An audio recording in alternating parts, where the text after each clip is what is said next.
Semi furnish 1 BHK flat Badlapur station पासून 10 मिनिटांच्या walking distance वरती सेल साठी अवेलेबल आहे। डेकोरेटिव्ह एंट्रन्स लॉबी, 2 लिफ्ट आणि 2 स्टेअरकेस प्रोव्हाइड केलेत।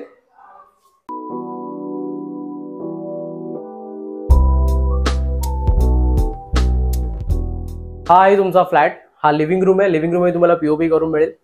ॲज इट इज असा फ्लॅट तुम्हाला मिळेल। इथे तुम्हाला टीव्ही युनिट केलेला आहे। परत इथे हा जो टेबल केलेला आहे हा पण ॲज इट इज असाच राहील। परत इथे स्टँडिंग बाल्कनी प्रोव्हाइड केली आहे। पूर्ण फ्लॅटला ग्रिलने कव्हर केलेला आहे।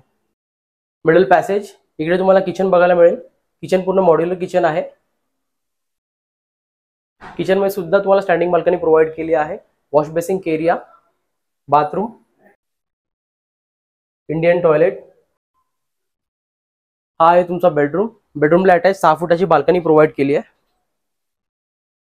व्ह्यू बघू शकता तुम्ही, खूप जबरदस्त व्ह्यू तुम्हाला मिळतो बाल्कनी मधून।